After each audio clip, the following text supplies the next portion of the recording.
I feel is when you look at answering this question, it does help to change the frame of reference around what exactly are we going through.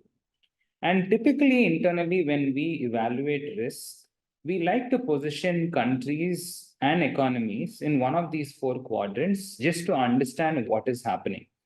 And I'll explain to you the context behind how it would help from a portfolio positioning perspective.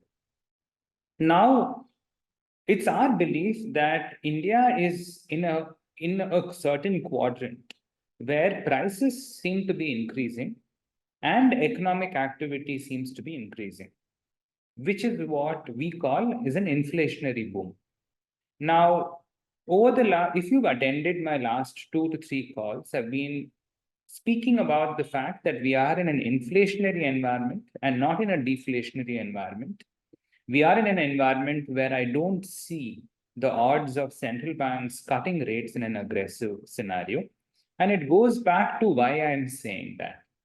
Now, just to put this into context, if you look at US in the last 10 years between 2010 to 2020, they were in a disinflationary boom environment. And now if you superimpose what that means, prices drop, interest rates drop, and then you can superimpose the kind of positioning and what sectors did well at that point of time versus the kind of environment that we are in today and what we expect to do well.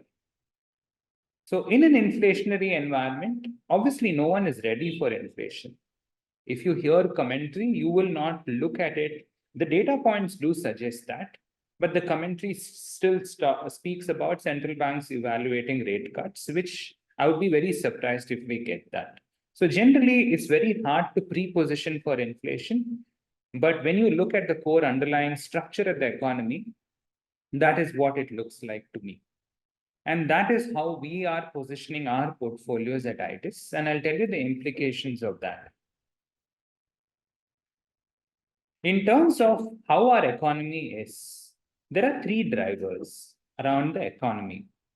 One is what we call as earnings, and we reflect that as shown in the first chart by what is called the market cap to GDP ratio.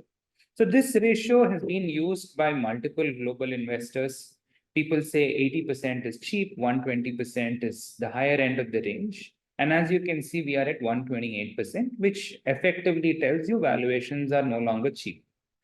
So whatever I'm talking about in terms of earnings is reasonably priced in because pretty much everyone globally is aware of the fact that India is a certain bright lone star in terms of GDP growth.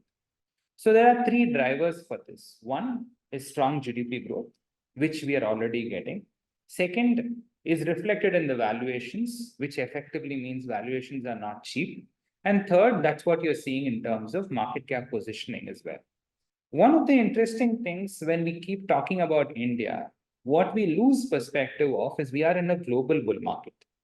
US is at an all-time high, both from a valuation as well as from a price perspective.